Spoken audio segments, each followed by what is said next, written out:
A grand formation emanated radiant blue symbols, shrouding the area in a hazy mist. This was the first trial, and only those who passed it would be qualified for the subsequent tests. The first group of nearly 10,000 people charged into the immense formation. Within the mist, everyone dispersed, lost in the vast and boundless formation. In the end, only 1,000 people successfully broke through, while the rest were trapped or exhausted to the point of unconsciousness. It was an astonishingly challenging maze.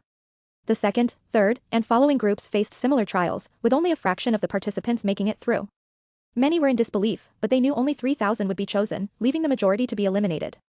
Among those who passed the trials, a youth who seemed to resemble the 15th Lord was placed in the 21st group, successfully progressing with ease.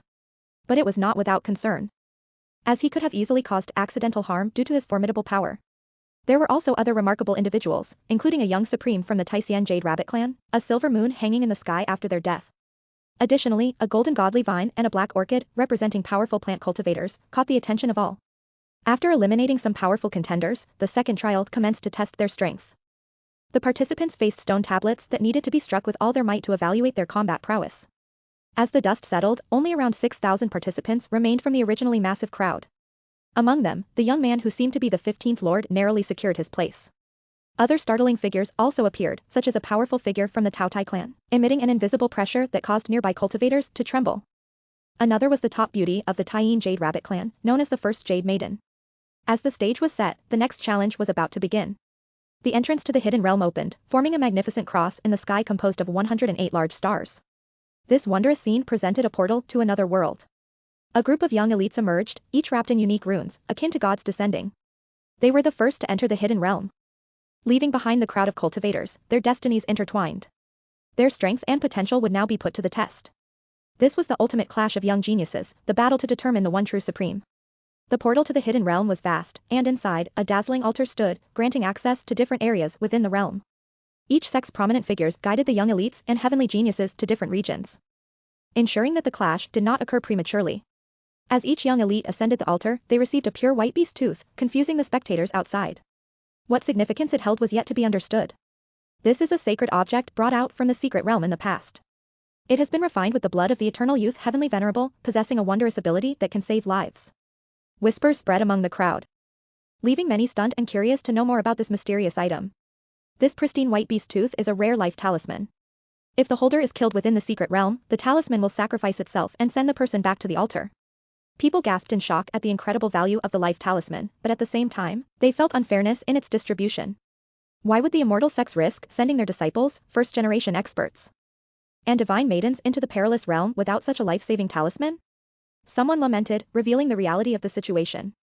The life talisman can only be used once, and after being sent back to the altar, if one chooses to re-enter the eternal heaven secret realm and is killed again, they will truly perish. Even if they have been killed once, would there be anyone daring enough to venture back inside? Others wondered. There is a possibility. Some first-generation experts are overly confident, looking down on the entire state.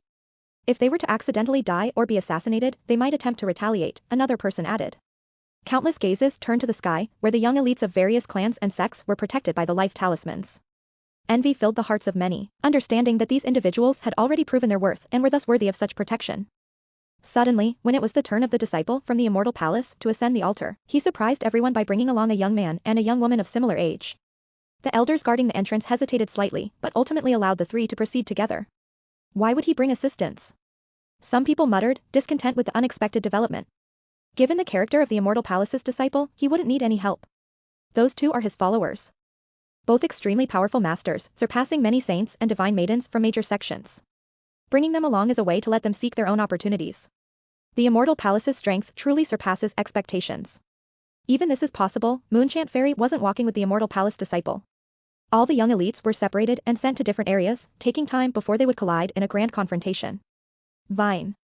One from the Fire Gold clan sat cross-legged in the void with a large sun shining behind him, engulfed in fiery radiance, as he entered the realm. Soon after, the Tinhua Beast, Sunvine, Yangzi, and others also stepped forward. Following them was the legendary Thunder Child, whose fists emitted a dazzling light, illuminating the sky. Then came the rumored Xingu, whose body was capable of piercing through anything. With golden wings on his back. He too entered. The Witch Gu appeared next, mischievous and sly, showing no signs of nervousness. Finally, Phoenix Dance, exuding an imposing aura with runes surrounding her, also entered. Afterward, it was Qin Hao's turn. Among all those present, he was the youngest, merely 14 or 15 years old, but tall and slender, not much shorter than an adult. That is. Many people widened their eyes, noticing the 5-colored battle armor on Shi Hao. Forged from 5 divine metals, radiating auspicious light and ascending to the heavens. So that's what it is, the everlasting battle armor. Crafted by the eternal youth heavenly venerable, it's an incomparable battle armor that can elevate one's combat prowess by an entire realm, no matter the cultivation level. Previously, many were skeptical about Shi Hao's participation since, despite his exceptional talent, he hadn't reached the level of an esteemed cultivator. They believed that he would likely be outmatched in the confrontation. However, it seemed that many first-generation experts had planned to spar with him, to observe the miraculous use of his 2 divine bones and their extraordinary abilities. Now, people understood that the everlasting battle armor from the eternal youth heavenly venerable allowed for fair competition, between peers of the same realm, after the young elites from the Moon Rabbit clan, Black Orchid Mountain, and Golden Phoenix clan all entered the realm one by one, each securing a designated area. It was finally the turn for the Qin clan and several major sects from the 5-element state to send their disciples into the secret realm.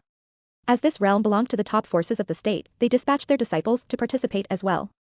To the crowd's dismay, a few cultivators with ignited divine flames appeared among them. Although not many. They occupied all the slots allowed for this realm. Finally, the last batch of 3,000 cultivators from the outside world stepped forward. The senior figures guarding the entrance began to allocate the participants, sending them to different areas, each with a designated number of people. It was clear that each area would have a first-generation expert as a leader, accompanied by a group of powerful individuals. People were left speechless, realizing that the so-called great opportunities were not as easily attainable as they had imagined. Suddenly, as the entrance emitted a dazzling light, one cultivator was expelled from the realm. The senior figures gazed coldly at the individual, and an elder spoke, "You have been disqualified." A murmur of astonishment spread among the crowd. "We already said that qualification is a personal matter, and you cannot secretly use spatial artifacts to bring others in. You were cheating." The elder pointed his finger, and a purple light enveloped the cultivator, releasing several others who were hiding inside his mini tripod. The crowd fell silent as the cultivator felt ashamed, quickly leaving with his companions. They were lucky to leave with their lives intact. Shi Hao observed everything clearly, sighing in amazement. He knew that with the presence of esteemed figures, it would be impossible to take shortcuts. Before coming, he had entrusted his slumbering silver phoenix to the divine stone to prevent any mishaps. He even dared not bring the eruption butterfly with him.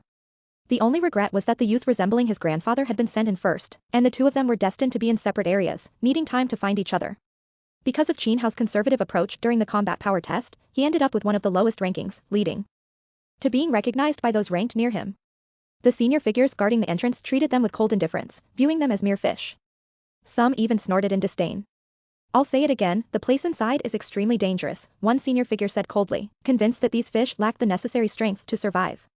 Beside him, an old man smiled meaningfully, personally sending Shi Hao and the others to the altar, saying, "You can go to the area where my fire demon palace is." His eyes carried coldness and contempt, treating them as insignificant individuals. Sending them to the area where the disciples of the fire demon palace resided meant that they posed no threat at all. The other elders regretted not acting first. Had they known, they would have taken this opportunity to have their disciples harvest even greater gains. "Wait a moment," someone exclaimed, feeling the situation was unfair, as they wanted to compete for the last ranks. Stonehao was quite speechless, realizing they were being treated as nothing more than a means to an end, which was quite obvious and disrespectful. However, he nodded in agreement since the primitive runes mentioned in the scripture indeed surpassed their expectations, concealing their true power and making it difficult for even the elders to discern. The 3,000 spots in the outer realm were taken by those ranked higher, and many of them were sent directly to the areas occupied by the first generation, prompting several elders from different sects to compete for people like Stonehao, making many onlookers shake their heads in disbelief. "We don't want to go in, we're opting out," a few individuals confessed, feeling uneasy and sensing impending danger. This situation left people at a loss for words. "Do you still want to enter?" one of the elder men who failed to claim anyone asked. "I still want to go," Stonehao responded. "It's dangerous inside," the elder warned. "I won't risk my life fighting others, at most, I'll just pick some herbs," Stonehao replied. "Then go," someone said. "Commence the teleportation to the area where my fire demon sect resides." The elder of the fire demon sect hurriedly teleported the remaining people. "I heard that the living beings in the fire demon sect are powerful crimson feather cranes. I wonder what it's like." Stonehao muttered with a smirk before disappearing. Purple chi drifted in, creating a peaceful atmosphere. Stonehao and the others landed on the ground, surveying their surroundings. The area had sparse ancient trees, each sturdy and requiring a dozen people to wrap their arms around, with old bark resembling dragon scales. The foliage was not dense, allowing sunlight to filter through. The distance between trees was significant, creating open Spaces with drifting purple mist and rosy light, mostly flowing from the eastern region. Upon entering the secret realm, Shi Hao and the group sensed the dense and unyielding spiritual energy. The fire demon sect is indeed something. The group felt anger as the sect clearly underestimated them, treating them as utterly useless cannon fodder by sending them to this area. They might treat us as cannon fodder when necessary, someone worried. The fire demon sect believed their strength was low, merely for show, not posing any threat or competing for various opportunities in this region. Soon, the disgruntled voices died down, and they remained silent since they might encounter the disciples of the sect at any moment. Furthermore, the group quickly dispersed, keeping a vigilant eye on each other. Cooperation would be difficult as they all became opponents once inside, vying for precious resources. Shi Hao strode toward the east. Many others had acted faster, leaving blurred figures and heading toward the east, following the purple mist's direction. Ah, a dogleaf vine. Someone exclaimed happily, not far ahead, finding a vine rooted in the rock fissure, emanating rosy light. The medicine was only about 3 feet tall, resembling carved black jade with leaves shaped like ferocious dogs, releasing faint black light while exuding a rich spiritual energy. The cultivator squatted down and carefully dug it out, preserving the roots to avoid losing the spiritual energy. He quickly obtained this rare spiritual herb. Whoa! Suddenly, a sharp sound broke the air as a crimson light arrow flew at extreme speed, followed by a pitiful cry. The cultivator, a formidable individual, widened his eyes with anger before falling to the ground in a pool of blood. The deadly arrow had pierced his head, leaving him with no chance to react. The dogleaf vine fell to the ground, stained with blood. Witnessing this, the newly arrived cultivators shivered. This was far too ruthless and heartless. They were merely picking a spiritual herb, yet it brought upon such deadly consequences. This is a forbidden area, you must not approach, warned someone on a stone mountain ahead.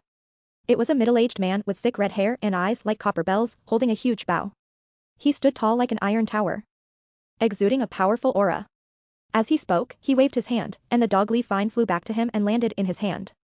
Over a dozen people were heading towards him, feeling quite indignant. It was overly domineering. Did they consider them expendable? However, they dared not voice their anger, as they saw other figures ahead. Evidently, they were powerful disciples of the fire demon sect. This renowned sect had some formidable individuals with ignited divine flames entering. And there was more than one. If conflict broke out, and they were merely Zune-level cultivators, they would all perish here.